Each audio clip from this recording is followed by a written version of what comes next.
Muy bien, empecemos con confesiones personales. Voy a decirles un punto que ha sido un problema para mí toda la vida, y estoy hablando en serio, por lo menos desde que tengo uso de razón. Mis dientes, hermano. Mis dientes han sido un problema, miren, yo soy así como, no sé si soy el terror de los dentistas o más bien un atractivo para ellos por el reto que les representa. Resulta ser que siempre he tenido problema con mis dientes, con todo lo que es dentadura en general, dientes, muelas y demás familiares, caninos, gatunos, todos. El asunto es que dentro de todas las cosas buenas que tenían mis papás, y no cambio el hecho de que mis papás hayan sido mis papás, sí tengo que reconocer las cosas no tan buenas. Y obviamente como seres humanos tenían también un montón de cosas que no eran tan buenas. Y una de las cosas que no tenían muy buenas era que no se preocuparon mucho por enseñarnos lo que era la higiene bucal, no se preocuparon. Sí, había cepillos de dientes en la casa, la economía no daba para tener necesariamente todas las veces pasta de dientes y cuando ya el mes estaba terminando y se acababa la pasta de dientes y no iba a haber pasta de dientes, para las nuevas generaciones que sepan la alternativa que tenían antes, ahí estaba la bolsa de sal, a lavarse los dientes con sal, pero había que lavárselos con algo. Pero no fue que ellos estuvieron, después del desayuno, lavarse los dientes, después de esa cosa llamada hilo dental, imagínense, en un pueblito de Costa Rica iba a haber hilo dental. Conclusión, no, más bien consecuencia. Desde niño empecé a perder piezas de mi dentadura porque estaban dañadas. Y lastimosamente el dentista al cual tenía que ir, que era el dentista más cercano al pueblo donde yo vivía, con todo respeto para él, porque entiendo que ya falleció, pero junto al despacho de él de dentista podría haber puesto una carnicería que no se iba a ver la mayor diferencia. Para él el asunto era diente que está medio malo, va para afuera. Muela media mala, va para afuera. Olvídense de tratamientos de nervio, olvídense de puentes, nada, más o menos va para afuera. Él no se complicaba la vida. Y lastimosamente fui perdiendo piezas claves, que las he ido recuperando en el camino, gracias a los dentistas, Dios me los bendiga, a todos los dentistas, especialmente a las embarazadas. Eso fue parte de la herencia que yo recibí. Vamos, no sé tu realidad probablemente me dice, no, mis papás ahí siempre nos cuidaron eso, pero puede ser que no fuera, por ejemplo, cosas buenas de mis papás, la parte de enseñarnos a leer todos los días, el asunto de estudiar la Biblia, puedo citar un montón de cosas buenas, pero sí me dejaron una marca visible y física, mis dientes. Ya el asunto es que ya con el tiempo tuve que tomar mis propias decisiones de cómo iba a manejar el asunto. Y hacia eso voy a esto. Yo no puedo cambiar el pasado de cómo mis papás manejaron ese asunto. Para bien o para mal lo manejaron así. ¿Por qué? Porque ellos mismos venían de un trasfondo donde tampoco fueron educados en esa área. Y lo hicieron entonces conmigo y con mis hermanos. Cuando yo crecí, yo tenía varias opciones. Seguir quejándome de mis papás, por culpa de ellos tengo los dientes y estos problemas, pero igual voy a seguir con los malos hábitos. O tomar decisión de no me educaron de esa manera, pero voy a tener que cambiar mis hábitos de higiene bucal por mi propio bien. Y tuve que cambiar mis hábitos de higiene bucal. Uno tiene la opción de seguir quejándose, llorando por lo que no hicieron por mí, por la marca que me dejaron. Y estoy usando algo muy sencillo, los dientes, pero hay marcas más duras. Hay marcas mucho más duras, ya no del cuerpo, esta es del cuerpo, hay marcas del alma. Cosas que te han dejado marcado tal vez desde niño, desde tu adolescencia. El problema es que la psicología moderna, ojo, no los psicólogos, porque no voy a meter a todos los psicólogos en el mismo saco, no sería justo meter a todos los psicólogos ahí, porque no es cierto. Hay cristianos psicólogos muy buenos, pero hay un sector de la psicología que la salida fácil siempre ha sido culpar a los padres. ¿Tienes un complejo? Culpa de tus papás. ¿Tienes problemas? Culpa de tus papás. La salida fácil es culpar a los papás de todo. No sé por qué tu mamá se está riendo. Algo la has culpado, de algo la has culpado toda la vida. Es culpable de todo.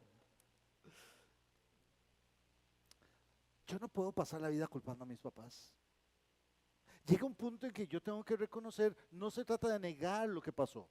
No, no, no, cometieron un error, lo cometieron. Yo no puedo cambiar lo que sucedió, me encantaría, pero no puedo.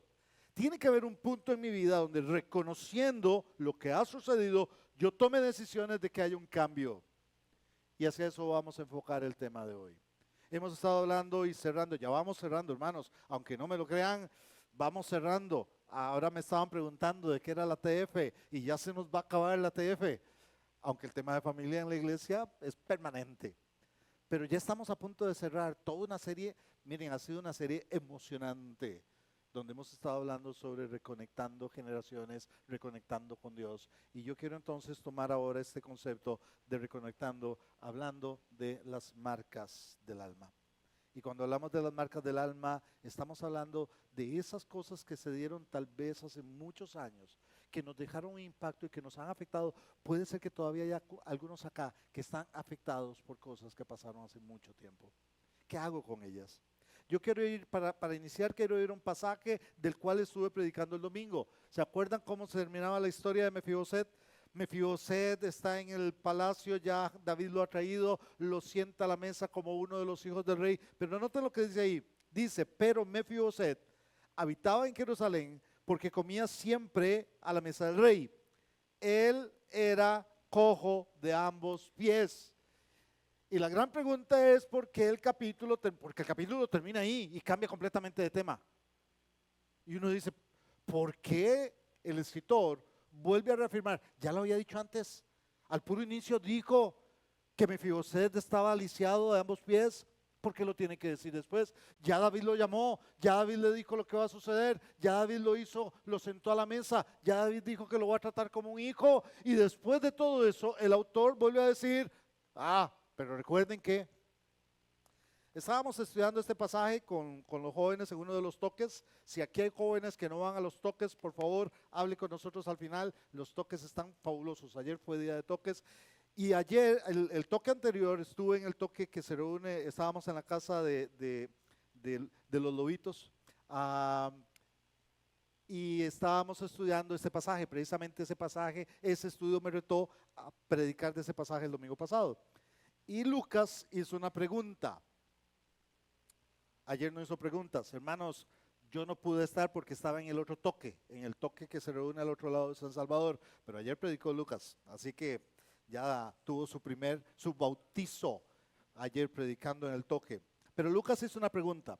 La pregunta era, ¿por qué vuelve a decir esto? ¿Por qué cierra el capítulo de esta manera? Podemos buscar muchas respuestas, todas van a ser posibilidades. Voy a darles mi propia interpretación del asunto. Nos deja una enseñanza. No voy a decir que este era el propósito del autor, pero a mí me deja una enseñanza. Aunque ha sido sentado a la mesa del rey, aunque ha sido dignificado como persona, aunque está siendo tratado como hijo del rey en cuanto al tiempo de comida, con eso se le quitó el problema de la parálisis. ¿Se le quitó lo lisiado que estaba? No, seguía lisiado. Y yo tengo que reconocer que yo he sido sentado por el rey en su mesa. Me ha hecho un hijo de él. Soy parte de la familia de Dios. Y eso no significa que los daños que yo vengo arrastrando desaparecieron. Sí me van a decir, pero hermano, la Biblia dice que si alguno está en Cristo, nueva criatura, de las cosas viejas pasaron y aquí todas son hechas nuevas. Amén, eso es cierto. En cuanto a los temas de redención, eso es cierto. Pero también tengo que reconocer que muchas de las cosas van a necesitar un proceso para empezar a ser sanadas. Somos seres humanos. Me encanta porque Salmos dice que Dios se acuerda que somos polvo. Él se acuerda que yo sigo siendo un pecador, que todavía tiene heridas, que aunque he sido perdonado por Él, aunque me ha sentado en la mesa, alguien me decía, qué lindo, porque en la mesa no se le veían los pies porque lo cubría el mantel de la mesa. Suena muy lindo, pero no dejaba de ser un lisiado.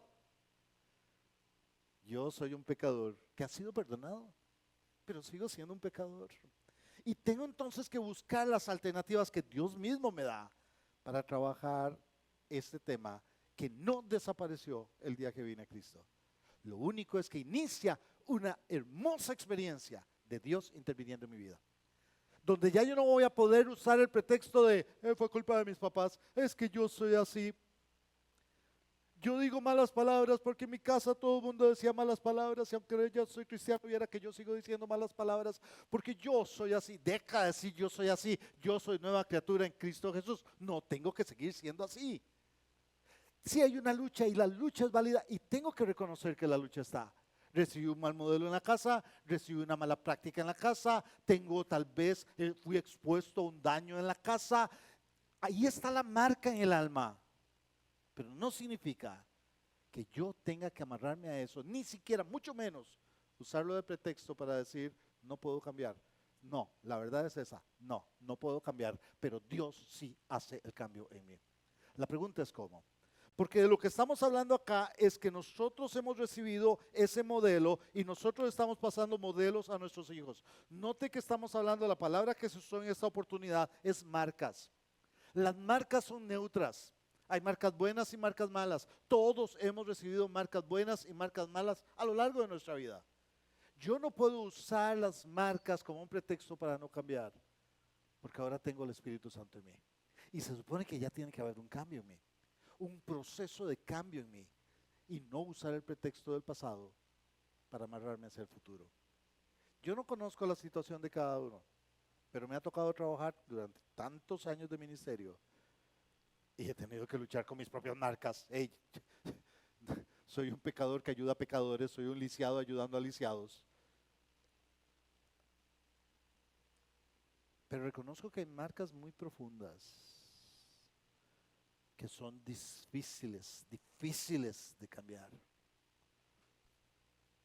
Estuve con un equipo que trabaja especialmente en consejería, aprendí muchísimo con esa gente, es el tipo de equipo de consejería de choque, de choque en el sentido simbólico, no los que da el pastor Germán para invitar a la gente a venir a la iglesia, que los choque y después les dice, soy el pastor, venga a la iglesia, eso se llama evangelismo de choque, no lo practiquen, solo Germán lo practica.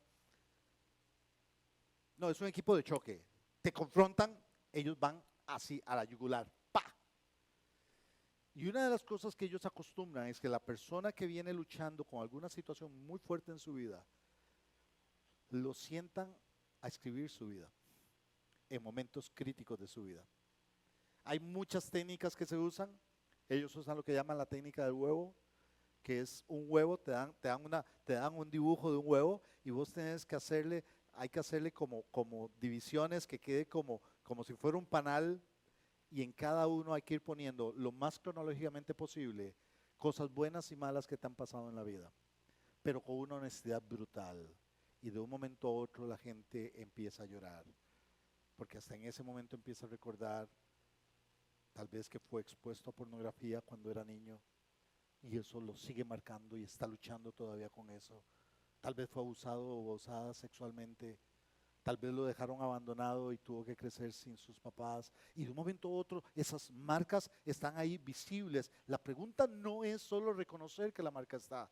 ¿Qué hago para entregarle a mis hijos, a mis nietos, a la siguiente generación una marca nueva, una marca superada, una marca positiva?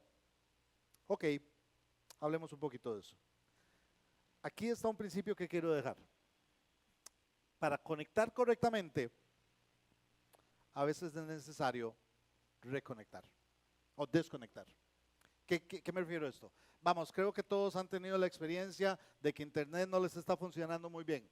Yo recuerdo cuando Internet empezaba con una compañía y entonces uno llamaba porque Internet estaba lentísimo. Y uno llamaba y le decían, salió un mensajito diciendo, usted es muy importante para nosotros, no somos importantes, nos dejaban ahí como media hora esperando turno. Y cuando llegaba ya al fin me habló un ser humano y uno le decía, mire, tengo problema, desconecte Internet y espere unos minutos y lo vuelve a conectar. Ya lo intenté, no, vuelvo a hacerlo. Y de un momento a otro que había que hacer, desconectar Internet. Todavía, eso fue cuando iniciaba Internet. Todavía me lo hace Jonathan cuando le digo que Internet está muy lento ahí en el apartamento. Desconéctelo, hermano.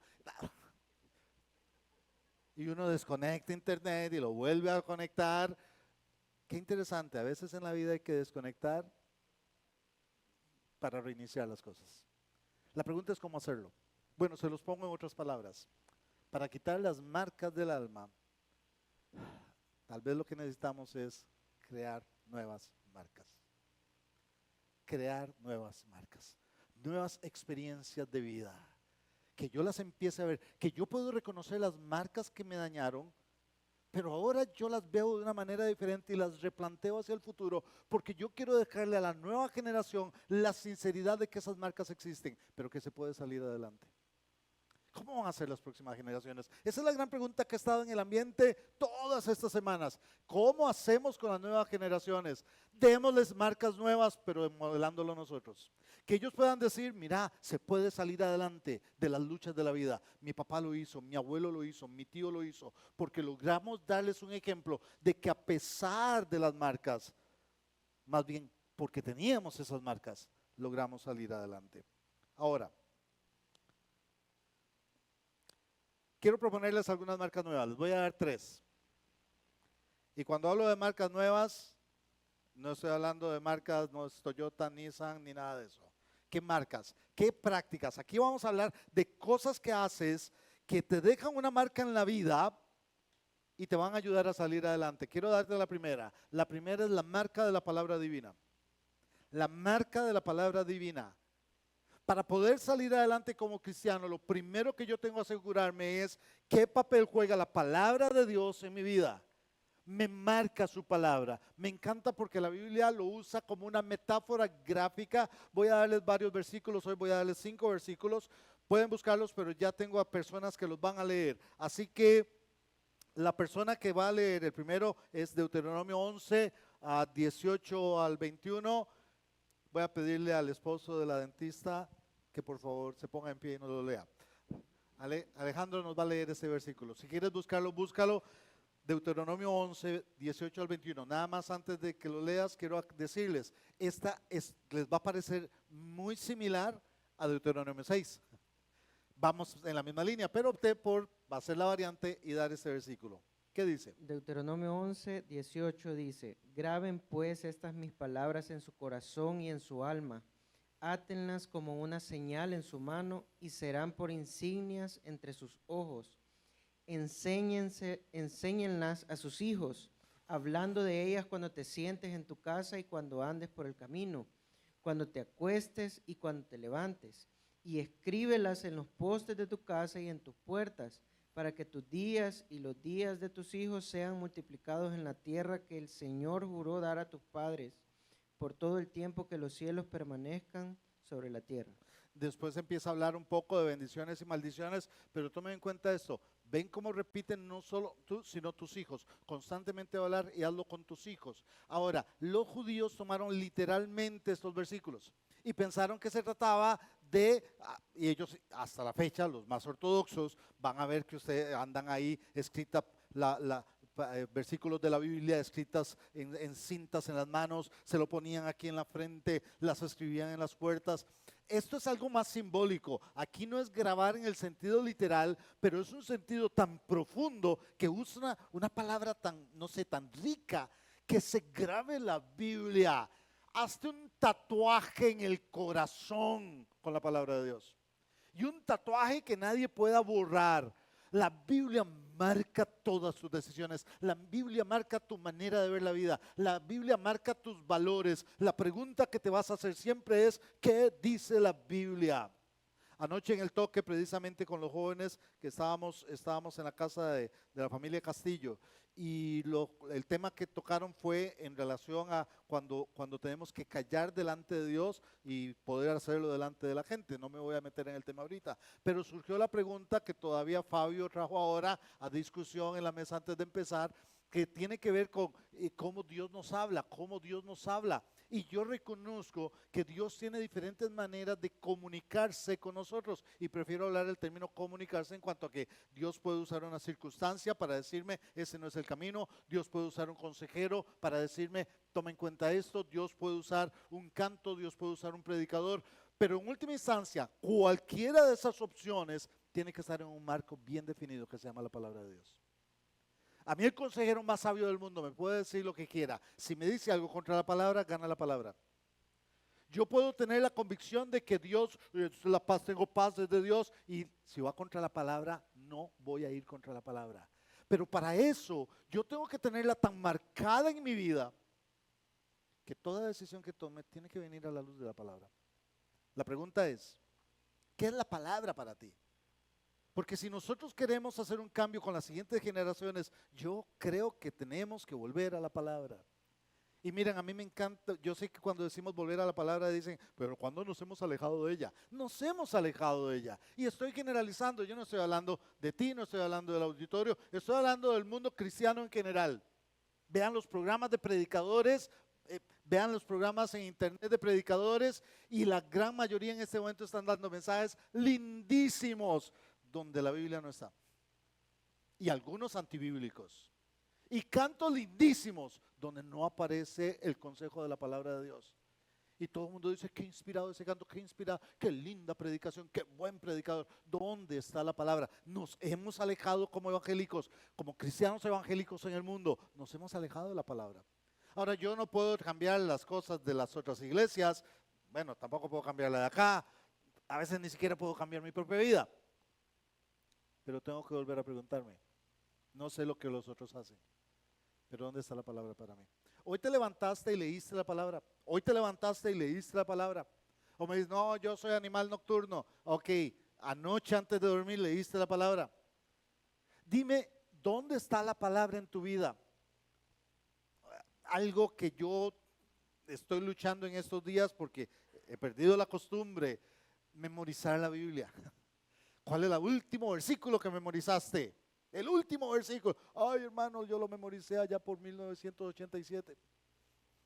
Filipenses 4:13, todo lo puedo en Cristo que me fortalece. Nada, dame otro. ¿Qué lugar tiene la Biblia? Porque cuando viene el momento de presión, cuando viene la toma de decisiones, lo que va a marcar tal vez la vida de tus hijos, la vida de tus nietos, la vida de tu matrimonio, la vida de tu trabajo, tu vida, la marca que va a quedar ahí, tiene que venir de la palabra. Porque la palabra es la que debe regir tus decisiones, y tus decisiones se van a transformar en marcas. Escúchame, tus decisiones se van a transformar en marcas. ¿Dónde está la palabra en tu vida? Ahora, la segunda que les quiero dejar es la marca de la victoria divina. Y permítanme explico esto. Cuando yo estoy manejando, recuerden que estoy todavía estoy luchando con las marcas que tengo, y yo quiero que esas más bien se transformen en algo de bendición. Yo tengo que aprender las marcas que tengo en la vida como marcas que declaran la victoria de Dios.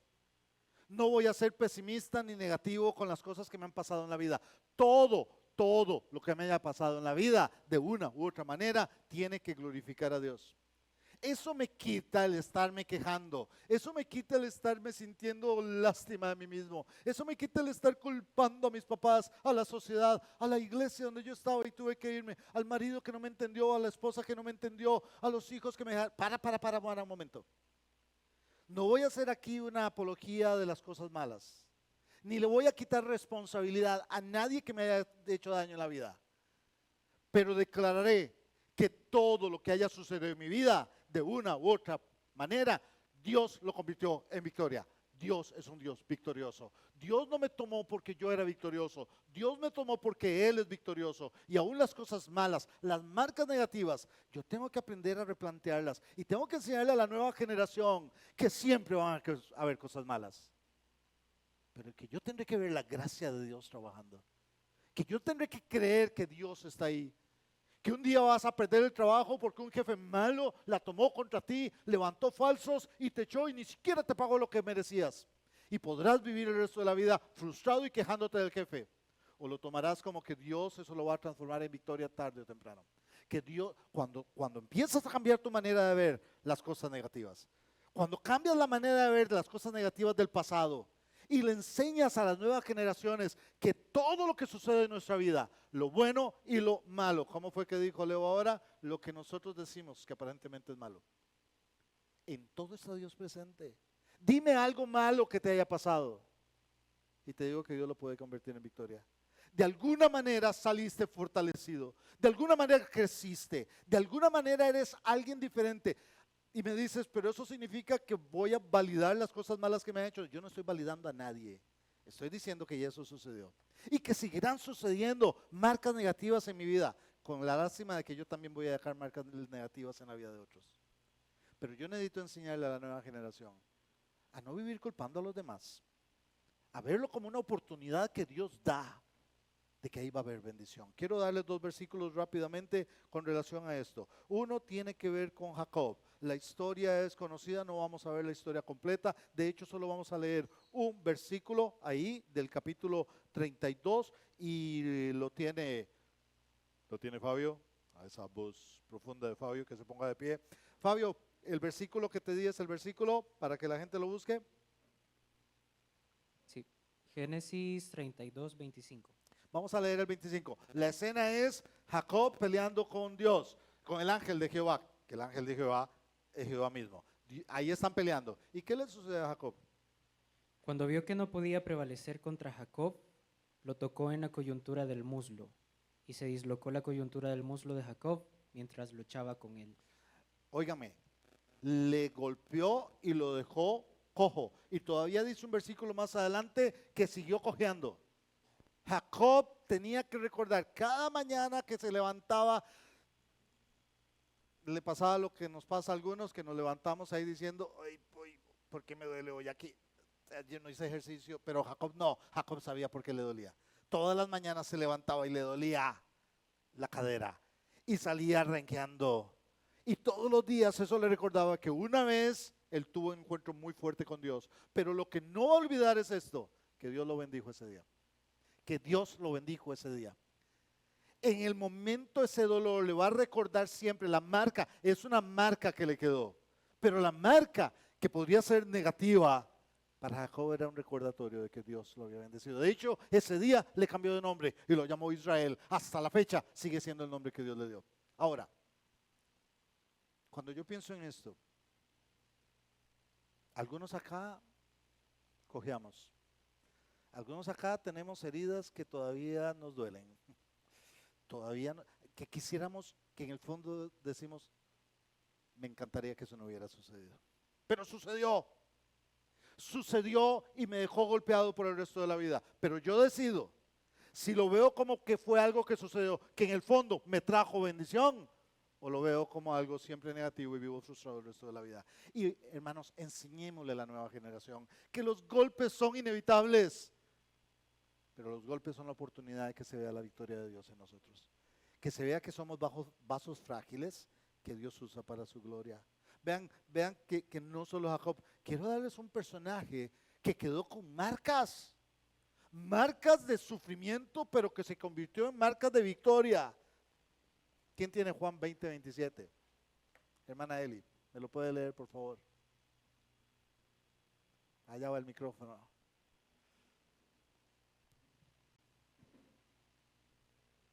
Juan 20, 27 dice, luego dijo a Tomás, pon aquí tu dedo y mira mis manos, y acerca tu mano y métela en mi costado, y no seas incrédulo, sino creyente. Jesús quedó para siempre con marcas de sufrimiento. De hecho, Pablo va a decir que él también se gloría de tener también señales de sufrimiento como Jesús. Nosotros vemos el sufrimiento como algo negativo y hermanos, yo tampoco voy a decir que, hermanos, bendiciones, hoy vamos a sufrir, qué alegría. No, nadie quiere el sufrimiento, pero el sufrimiento es parte de la vida. ¿Cómo lo veo yo? ¿Cómo le transmito eso? ¿Saben cuál es una de las luchas que tiene la generación actual? Y no estoy hablando de los chicos de la iglesia, estoy generalizando con la juventud actual. Quienes trabajan con jóvenes, quienes son profesores y demás, a ver si estoy equivocado, la generación actual es una generación, si hay una generación que está viviendo ansiedad, es esta generación. Viven niveles de ansiedad terribles esta generación. Viven niveles es una generación que le cuesta manejar la frustración. Le cuesta. Se le ha ido condicionando a que la frustración estallan cuando sienten presión. Véanlo en los videojuegos. Si no pueden pasar al siguiente nivel, tiran el control remoto. Porque no aguantan la frustración. Y no los estoy juzgando mal, entiéndanme. Es simplemente que es producto de todo el proceso que la cultura los ha ido formando. Y en este momento los niveles de depresión a nivel infantil, por ejemplo, a nivel infantil nunca se habían dado tantos casos de intento de suicidio a nivel infantil como el día de hoy. A nivel de adolescentes como el día de hoy. Es una generación que está siendo bombardeada por un concepto de vida que no pueden alcanzar y eso los frustra. Y entonces ellos quieren llenarlo con el último celular y cuando logran tener el último celular, frustrados porque ya salió otro mejor. Y entonces están frustrados porque acaban de conseguir ese y ya salió otro mejor. Compraron el último videojuego, pero ya no es el último. La próxima semana sale otro mejor. Y viven esa tensión. Me dirás, problema de ellos. No, es la realidad que los ha ido metiendo en nuestra sociedad. Y nosotros, como adultos, ¿cómo manejamos la presión? ¿Qué ejemplo les estamos dando a los chicos de que no hay nada malo en vivir bajo presión? Que vivir bajo presión es parte de la vida, que sufrir es parte de la vida, pero que más bien lo veo como una oportunidad de victoria. Que las señales que me quedan de las heridas del pasado son señales de que hay victoria en mi vida. Jesús mismo se quedó con las heridas, porque esas heridas que fueron de muerte, más bien se convirtieron en las heridas del triunfo. ¿Cómo manejas la presión? ¿Como algo frustrante? ¿Qué es el modelo que le estás pasando a tus hijos? Cuando vuelves a la casa frustrado porque no está alcanzando la plata y no te dieron el aumento de sueldo que tú esperabas o llegas a la casa y dices, no me dieron el aumento, chicos, vamos a tener que arreglar el presupuesto, pero Dios está con nosotros y Dios va a proveer. Y empiezas a enseñarles que la vida no se trata de no sufrir, no, vamos con marcas de victoria. Esto lo enfrentamos porque Dios está con nosotros y le enseñamos a la nueva generación, que también es una generación victoriosa. Y Dios bendiga a tantos jóvenes, porque hice un comentario general de la juventud hoy en día, pero hay tantos jóvenes hoy en día siendo ejemplo de victoria en Cristo, porque entendieron que hay una marca que deben poner en su vida siempre. Los problemas, las luchas, el dolor, lo manejo en el nombre del Señor, creyendo que hay victoria y la nueva marca que está en mi vida. ¿Puedo borrar las cosas malas? No. ¿Puedo borrar las marcas negativas? No. ¿Las del pasado, las del presente y las del futuro? No. Pero sí las puedo transformar en marcas de victoria. Y una más. La última que les quiero dejar. Y tiene que ver con marcas de propósito divino. Marcas de propósito divino. ¿A qué me refiero con esto? Que la nueva generación, esta que le queremos dejar el estandarte, que decimos, ¿dónde van a estar en el futuro? ¿Quiénes van a estar al frente de la iglesia? ¿Quiénes van a manejar la sociedad en el futuro? Los que estamos formando, tus hijos, tus nietos, los que estamos trabajando con jóvenes y niños, esa nueva generación tenemos que enseñarle que Dios tiene propósito en todo lo que hace. Que aunque yo no vea inclusive la victoria de la marca anterior, aunque las cosas se pongan negativas, hay un propósito de Dios en todo lo que sucede en la vida. Y tengo que enseñarle eso, porque si no, voy a criarlos como si las cosas sucedieran al azar. No, nada sucede al azar. Tendré que confiar que hay un propósito de Dios en lo que está sucediendo. Quiero dejarles 2 versículos finales. Uno, en 2 Corintios 1, 3 y 4. Martín. ¿Qué dice? Ahí viene, va el micrófono. Gracias. Bendito sea el Dios y Padre de nuestro Señor Jesucristo, Padre de misericordias y Dios de toda consolación, el cual nos consuela en todas nuestras tribulaciones, para que podamos también nosotros consolar a los que están en cualquier tribulación, por medio de la consolación con que nosotros somos consolados por Dios. Ok, pregunta, ayúdenme a entender el versículo. ¿Hay alguna palabra ahí que se repita? ¿Les suena alguna palabra que se repita? No sé si... Óiganme, ese es el trabalenguas que Pablo nos dejó en la Biblia. La palabra consolación es una palabra positiva en un sentido, ¿cierto? Pero para que haya consolación significa que había un motivo para consolar. O sea, yo no voy a consolar si no hay dolor. Yo no voy a consolar si no hay tristeza. Pablo está partiendo del hecho de que hay dolor y tristeza. Pablo está partiendo de que hay marcas negativas. Es un hecho. Hermanos, se ha dicho varias veces aquí en la iglesia, lo reafirmó bastante el hermano Jonás, de la transparencia con los hijos. Los papás, históricamente, yo tengo que reconocer, yo cometí ese error con mis hijos. Si yo tuviera la oportunidad de tirar para atrás, lastimosamente no puedo tirar para atrás, pero uno de los errores que yo cometí con mis hijos fue tratar de protegerlos de situaciones que estábamos viviendo. Que no se dieran cuenta que no había plata para pagar la casa al día siguiente. Porque para qué meterlos en esa presión. Y hay toda una argumentación, no tenemos que preocupar a los hijos, esos son enredos de los padres. Pero yo ahora me doy cuenta, creo que me equivoqué, porque debí haber sido más transparente de decirles, vengan, sentémonos, no hay plata. Estamos mal en esto. El hecho de poder decir, quiero decirles que me equivoqué, quiero decirles que hoy perdí el control y grité. Lo que nos estaba diciendo el hermano Jonás, la transparencia con los hijos, de poder mostrarles que somos vulnerables, que también nosotros nos enojamos, que también nosotros lloramos. Evitamos que nuestros hijos nos vean llorando, estoy generalizando, evitamos que ¿por qué? Porque no queremos preocuparlos, queremos protegerlos, pero tenemos que enseñarles que en la vida se llora y no hay nada malo en eso. Que en la vida nos enojamos y es válido enojarnos, que en la vida a veces sentimos que las cosas van mal y es válido sentirnos así. Lo que no es válido es cómo manejamos esas situaciones. Que podemos enseñarles que en medio del dolor hay consolación. No sé cómo has manejado tu casa, yo no te estoy diciendo que cambies tu manera de hacerlo, solo piensa por un momento. Estamos preparando a la siguiente generación para que enfrente la vida, y la vida, hermanos, es dura, la vida es complicada. Queremos que tengan todo lo necesario, ojalá que ni trabajen, que les cubramos todos los gastos. Benditos los padres que no le dan todo a sus hijos, que hacen que los hijos también tengan que trabajar un poquito, que se ganen la plata, que se esfuercen y que sufran, porque entonces van a entender a los otros que también están sufriendo. Cuando vinieron los terremotos aquí, he contado esta historia varias veces,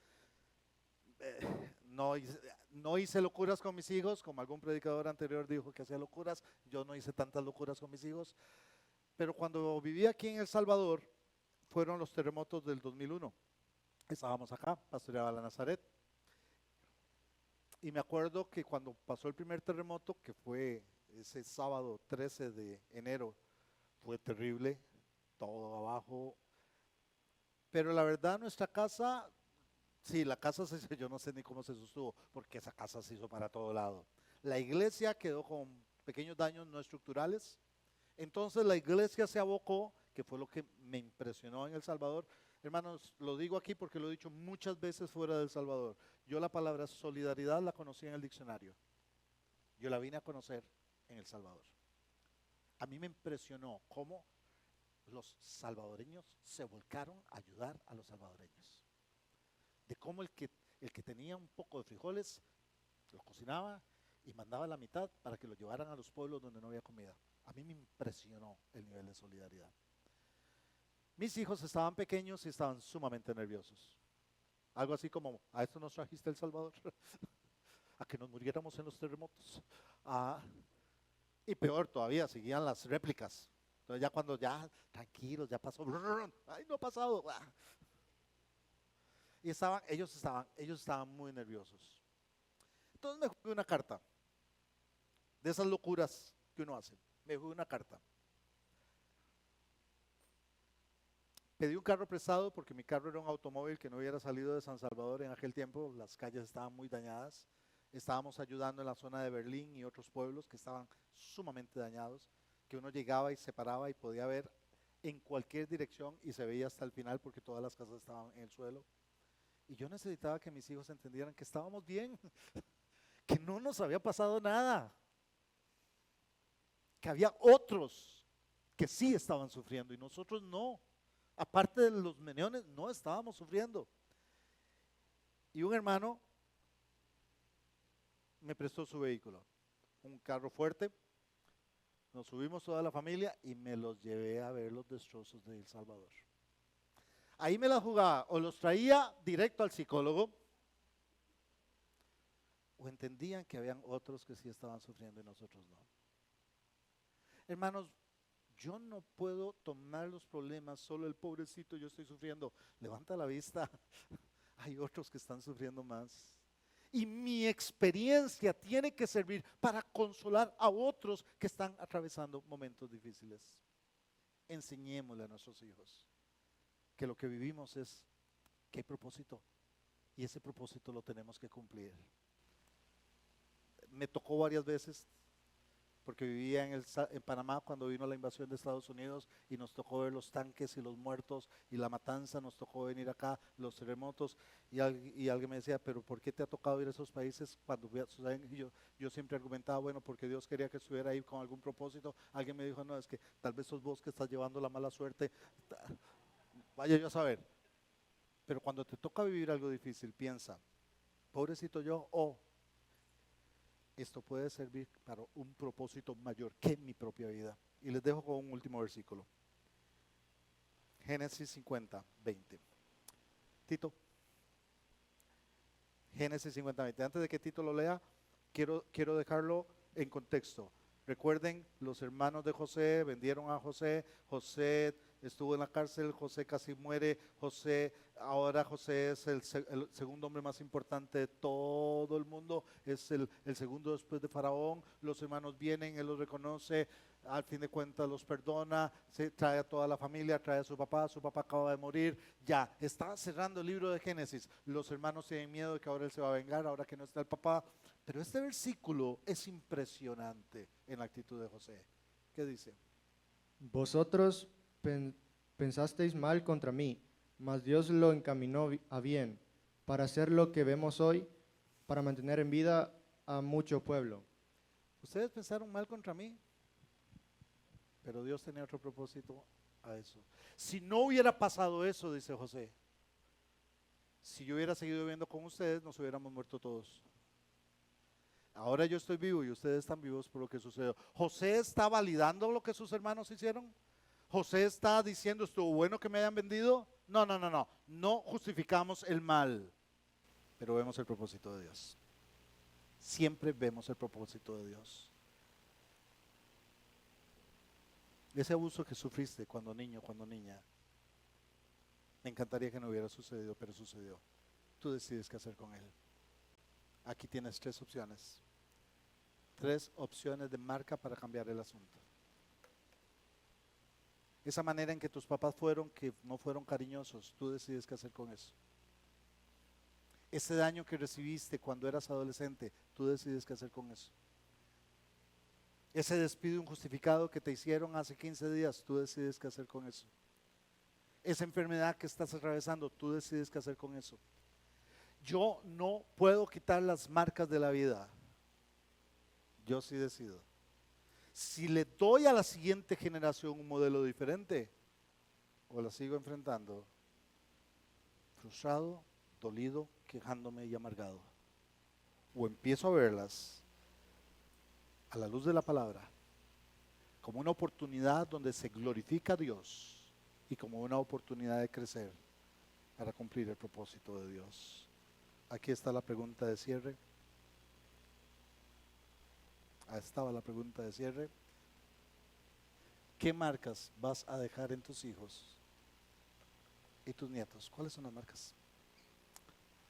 ¿Las de la amargura o las de reconocer la vida no es justa, la vida es difícil, pero por Dios salimos adelante? Y tus hijos y tus nietos te lo van a agradecer. Padre, esta noche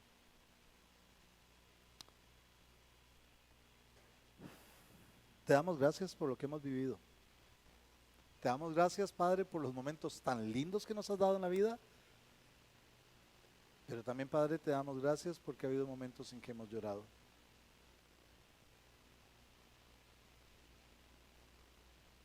Padre, qué complicado es verlo en el momento que lo estamos viviendo. Es más fácil verlo después. Lo difícil, Señor, yo acepto, es el momento mismo. Pero en el momento mismo en que estamos en medio de eso que nos está marcando, ayúdanos a verte a ti, a confiar en ti para salir adelante. Padre, oro de manera especial porque tal vez esta noche acá hay un hermano o una hermana que anhela ver que sus hijos y sus nietos no tengan que vivir lo que ellos vivieron. Padre, yo creo que todos nos conoces, todos hemos tenido ese deseo con nuestros hijos. Padre, hemos querido no cometer los errores que cometieron con nosotros, pero terminamos cometiendo nuestros propios errores. Ayúdanos, Señor, a mostrarles que no somos perfectos, pero que confiamos en ti. Que no somos perfectos, pero que confiamos en tu palabra, la estudiamos y la queremos vivir. Que vemos, Señor, las crisis como oportunidades para tu gloria, porque tú eres Dios de victoria. Y Padre, también porque vemos todo como una oportunidad de crecer para que tu reino crezca, para consolar a otros de la manera en que tú nos has consolado a nosotros. Padre, si esta noche hay alguien acá que le has estado hablando, no esta noche, desde hace tiempo, completa y confirma tu palabra.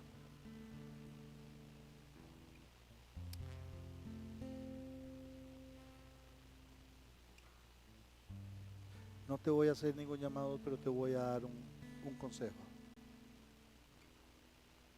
Si estás en una situación así, estás luchando con marcas en tu vida y ves esto que te acabo de decir y quieres darle una marca libre a tus hijos y a tus nietos, pero estás luchando, no luches solo. Para eso somos iglesia. Por favor, busca a uno de los pastores. Por favor, busca a uno de los pastores. Si eres de un grupo pequeño, habla con tu líder del grupo pequeño. Si eres mujer, busca a una de las líderes del ministerio femenil. Si eres joven, a uno de los del liderazgo juvenil. Habla. Pide ayuda. Que solos nos hundimos, pero para eso somos iglesia, para sostenernos. Bendice, Padre. Bendice, Padre.